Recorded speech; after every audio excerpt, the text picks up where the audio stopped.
자리에 성령의 충만한 은혜를 더하시고 말씀을 전하는 자가 성령 충만하여서 주의 말씀 온전히 전할 수 있도록 우리 합심해서 함께 기도하겠습니다. 할렐루야. 하나님 아버지, 이 새벽에도 주의 은혜를 구하며 주님 앞에 나아갑니다. 우리가 이 땅을 살아가지만 우리가 천국을 소망하며 살아가게 하시고 부활을 소망하며 살아가게 하시고 주님의 자녀로서 온전히 이 땅을 살아가는 주의 백성들 될 수 있도록 주님 역사하시고 주님 인도하여 주시옵소서. 하나님 성령으로 이 자리에 역사하시고 말씀을 전하는 자를 붙들어 주시고 성령의 충만한 가운데 주의 온전한 말씀 전할 수 있도록 주님 역사하시고 주님 인도하여 주시옵소서. 하나님 감사합니다. 주님께서 우리와 늘 동행하시는 줄 믿습니다. 우리가 이 땅을 살아가지만 우리가 천국을 소망하며 살아가게 하시고 주의 말씀에 순종하며 살아가는 주의 거룩한 백성들 되게 하여 주시옵소서. 이 새벽에도 주의 말씀 듣고자 하오니 성령님께서 이 자리에 역사하여 주셔서 주의 말씀 선포되어 우리가 말씀으로 거룩해지는 그런 귀한 시간 되게 하여 주시옵소서. 감사드리며 예수 그리스도의 이름으로 기도드립니다. 아멘. 오늘 하나님 말씀 고린도후서 5장 1절에서 10절 말씀 함께 보시도록 하겠습니다. 고린도후서 5장 1절에서 10절 말씀입니다. 구약성경 290페이지입니다. 고린도후서 5장 1절에서 10절 말씀 함께 봉독하겠습니다. 만일 땅에 있는 우리의 장막집이 무너지면 하나님께서 지으신 집 곧 손으로 지은 것이 아니요 하늘에 있는 영원한 집이 우리에게 있는 줄 아느니라. 참으로 우리가 여기서 탄식하며 하늘로부터 오는 우리 초소로 드립기를 간절히 사모하노라. 이렇게 입으면 우리가 벗은 자들로 발견되지 아니려 함이라. 참으로 이 장막에 있는 우리가 짐진 것 같이 탄식하는 것은 벗고자 함이 아니요 오히려 드립고자 함이니 죽을 것이 생명에 삼킨 바 되게 하려 함이라. 곧 이것을 우리에게 이루게 하시고 보증으로 성령을 우리에게 주신 이는 하나님이시니라. 그러므로 우리가 항상 담대하여 몸으로 있을 때에는 주와 따로 있는 줄을 아노니 이는 우리가 믿음으로 행하고 보는 것으로 행하지 아니함이로라. 우리가 담대하여 원하는 바는 차라리 몸을 떠나 주와 함께 있는 그것이라.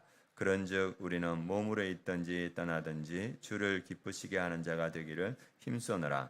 이는 우리가 다 반드시 그리스도의 심판대 앞에 나타나게 되어 각각 선악간에 그 몸으로 행한 것을 따라 받으려 함이라. 아멘. 오늘 말씀 제목은 우리는 모두 그리스도의 심판대 앞에 서서 행한 것에 따라 심판받게 될 것이다. 그러므로 이 땅에 있을 때 주를 기쁘게 하는 자가 되기를 힘쓰자, 이 말씀입니다. 오늘 말씀 제목 우리는 모두 그리스도의 심판대 앞에 서서 행한 것에 따라 심판받게 될 것이다. 그러므로 이 땅에 있을 때 주를 기쁘게 하는 자가 되기를 힘쓰자, 이 말씀입니다. 오늘 이 고린도후서를 쓴 바울, 이때 나이가 얼마나 될까 이렇게 찾아봤는데 한 50세에서 53세 이 정도 된다고 합니다. 이때 2000년 전에 예루살렘, 로마 그때 오래 산 사람들이 한 50에서 60 정도 살았습니다. 그러니까 지금 이 나이면 이제 노년에 해당되죠. 그리고 이 당시 그의 건강 상태는 어땠을까 이렇게 봤을 때 그가 반복되는 채찍질과 옥의 갇힘, 수없이 반복되는 그 옥의 갇힘과 채찍질로 해서 건강이 많이 취약되어 있었고, 그리고 여러 번 죽을 고비를 느끼지 않았습니까? 그가 복음을 전한다 해서 유대인들이 돌을 던져서 그가 이제 죽은 것 같으니까 유대인들이 갔습니다. 그 가운데 이제 그 버려뒀는데 그가 다시 살아서 다시 복음을 전하고, 그리고 또 육체의 가시도 있었고, 그 또 내부적으로 외부적으로 압박이 있었고, 그래서 건강도 많이 좋지 않았을 겁니다. 그리고 우리가 흔히 나이 드시면 안 아픈 데가 없다 이렇게 말하지 않습니까? 아마 바울도 그런 상태였던 것 같습니다. 그래서 나이는 노년에 들었고 온몸은 지금 질병과 고통으로 힘든 가운데 바울의 소망은 무엇이었을까? 오늘 바울은 뭐라 말하냐면 16절, 우리 4장 16절 말씀 함께 읽어보겠습니다. 그러므로 우리가 낙심하지 아니하노니 우리의 겉사람은 낡아지나 우리의 속사람은 날로 새로워지는도다. 질병이 있고 노년에 이르렀고 그리고 여러 가지 고난이 있어서 우리의 겉사람은 낡아진다. 본인도 인정하는 겁니다. 나의 겉사람은 낡아지고 그렇지만 우리의 속사람은 날로 새로워지는도다. 우리의 영혼은 날마다 변화되고 성장되는 거다. 그렇기 때문에 내가 낙심하지 않는다. 말씀으로 성령으로 지속적인 변화와 성장이 있다. 그래서 바울이 고백하는 것이 뭐냐면 지금 받는 환난은 경한 것이다. 그리고 이후에는 영광에 중한 것이 나에게 이루어질 것이다. 이렇게 고백하고 있습니다. 그래서 바울이 보는 것은 보이는 것은 잠깐이요 보이지 않는 것은 영원합니다. 내가 여기에 소망을 둔다. 그래서 그 구체적인 소망을 보여주는 것이 5장 1, 2절입니다. 같이 한번 읽어보겠습니다. 만일 땅에 있는 우리의 장막집이 무너지면 하나님께서 지으신 집 곧 손으로 지은 것이 아니요 하늘에 있는 영원한 집이 우리에게 있는 줄 아느니라.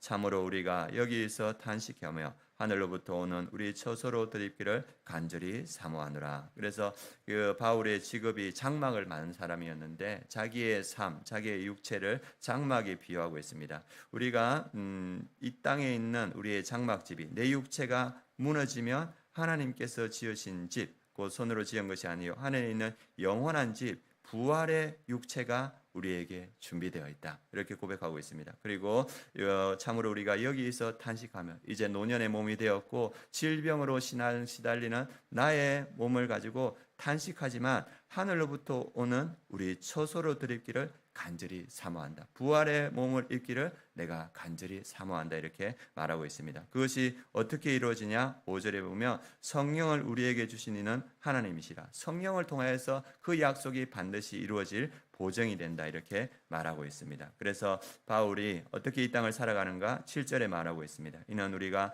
믿음으로 행하고 보는 것으로 행하지 아니함이라. 내가 질병과 고난과 노년에 있지만은 내가 눈에 보이는 이대로 행하지 않고 내가 믿음으로 부활을 바라보며 천국을 바라보겠다. 그래서 우리에게 하시는 말씀 10절입니다. 같이 한번 읽어보겠습니다.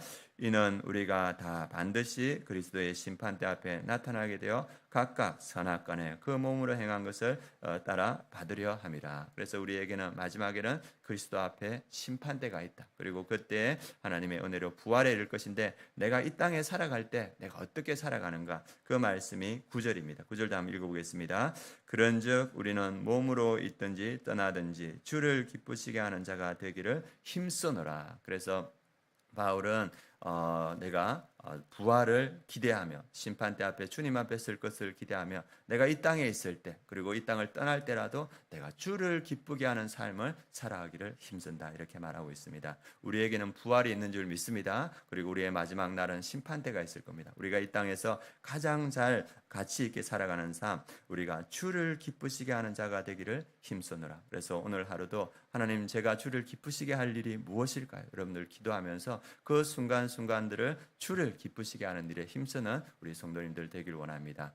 제가 익산에서 사역할 때 그 익산 지역에 황일구 목사님이라는 분이 부흥회로 오셨습니다. 그래서 제가 그 부흥회 하는 교회에 가서 방송실을 도와주고 있었는데 마지막 날 그분이 자기 장인어른에 대해서 이야기하시더라고요. 장인어른이 시골에 있는데 오토바이를 타고 가다가 이 차하고 급하게 내려오는 차하고 이 정면으로 부딪혔어요. 그래서 오토바이도 날아가고 장인어른도 날아가서 떨어졌는데 얼마나 심하게 부딪혔냐면 얼굴 뼈가 이렇게 다 부러져 가지고 얼굴이 부었는데 사람들이 보고 누군지 알아볼 수 없을 정도로 이렇게 교통사고가 크게 났습니다. 그래서 사람들이 누군지 모르니까 소지품을 뒤져 가지고 신분증을 보고 알아 가지고 그 가족들에게 연락을 했습니다. 그런데 이제 그 큰 사고가 났기 때문에 의식이 없는 거예요. 그래서 중환자실에 오랫동안 이렇게 중환자실에 코마 상태로 있었는데 그래서 이제 황일구 목사님이 장인어른이니까 그 딸하고 같이 이제 병원에 양해를 구해가지고 그 중환자실에서 예배를 드리기 시작했습니다. 그래서